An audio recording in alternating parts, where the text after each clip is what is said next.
After a long wait, Sim Update 10 is with us. It released a few days ago. I've been flying with it over the last few days after months of using Sim Update 10 beta, and I have to say I'm pretty happy with it. Before we get into this video, please be sure to leave your thoughts down below.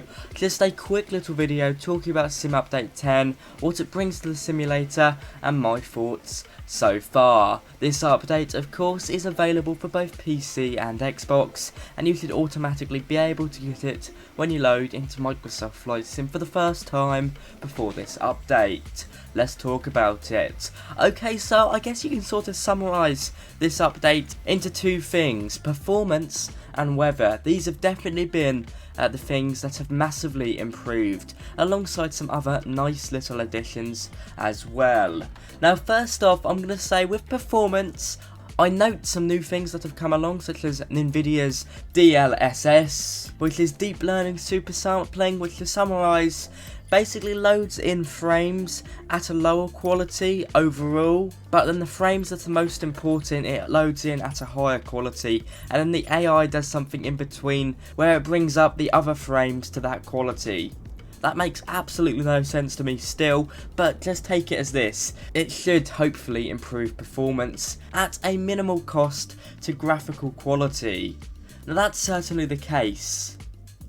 And if you do go into settings and enable DLSS and select ultra performance or something like that, you'll notice that graphics take a big hit. So make sure you go to balanced or leaning towards quality, and you'll notice hopefully an FPS boost in line with really good graphics. Now, if you're like me and you've got an Nvidia 3000 series graphics card, we're still waiting for a new driver to come out. When that comes out, we'll really be able to work out how well Sim Update 10 has worked in terms of performance. But as of now, you can already notice some of the improvements. For me especially, there seems to be a lot less stutters. But as I said, because I'm waiting for the new Nvidia driver, I'm using the studio version 1 at the moment, which isn't the game ready one, so it's not the proper one because it hasn't been released yet. I guess I can't really necessarily talk about performance, so if you have got some good experiences with performance in Sim Update 10, please do leave them down below. Now, moving on to weather, this is an absolute godsend, and to be fair, was pretty unexpected.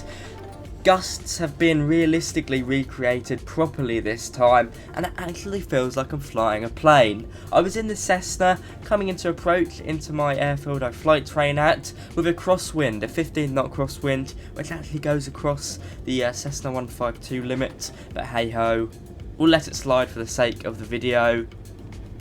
And it really felt like I was flying a plane a bit more. You know, it's not perfect, and it never will be 100% realistic, but it's sort of meaning you sort of have to actually be a pilot, and the aircraft doesn't fly on rails. It really does feel good. Of course, it's the same in airliners, although to a lesser extent because they're bigger.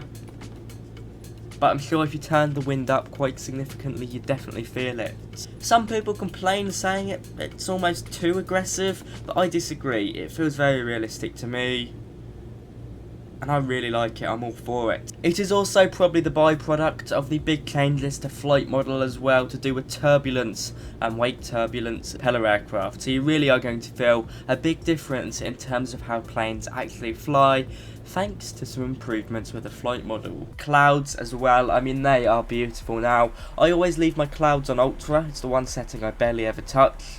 But yes, it is just awesome. They look really cool. I was coming over the Alps on descent into Venice earlier, and my goodness, it was absolutely beautiful. DirectX 12 has also seen some improvements here, but I sort of stick to DirectX 11 for the time being, just because I'm waiting for the new Nvidia graphic driver. Once that's out, I'll definitely move back over to DirectX 12. I just find at the moment with DirectX 12, it's a bit too laggy for me compared to DirectX 11.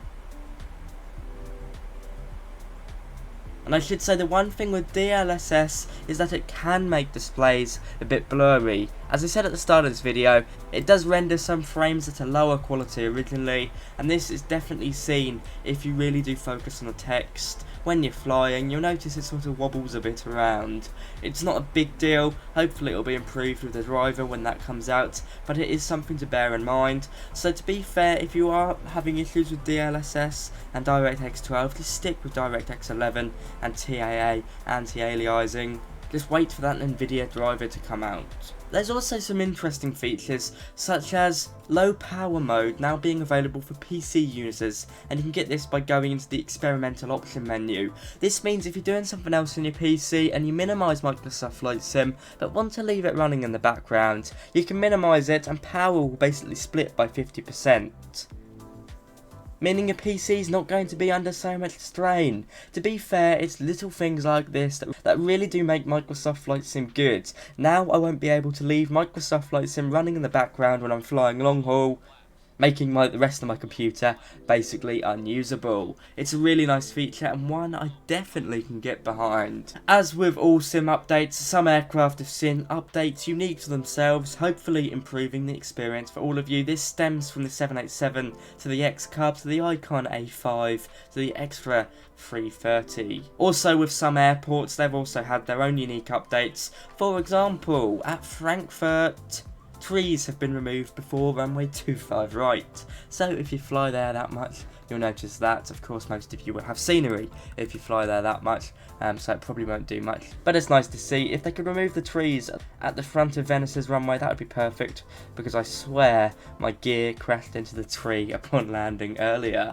To quickly update you on some Microsoft Flight Sim news, Latin VFR have released their A319 for the sim on both PC and Xbox. Of course, this ain't nothing to shout about. It's got the default A320 cockpit, but there seems to be plenty of liveries included for the A319, which is very cool. But this certainly isn't your Phoenix A320, which coincidentally has also seen an update for Sim Update 10. Moving over to an aircraft I'm really looking forward to, a high quality business jet. Cockspur are at it with their Cessna Mustang, which will be releasing in October. Early October by the seams of things. It looks beautiful, I can't wait for it. I work with business jets in my day job, so it's certainly something that I'm looking forward to. Hopefully it will be good, and for the price, €25, you really can't complain. High quality, good price equals great value. From me today, that is all. Thank you so much for watching. Be sure to leave your thoughts on Sim Update 10 down below.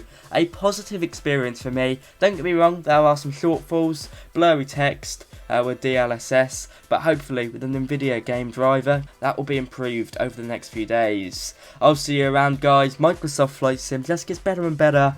Be sure to check out my Amazon affiliate links for all the stuff I use to fly, film and edit, and hit that red subscribe button to stay up to date with everything flight simulation. I'll see you around. Good day.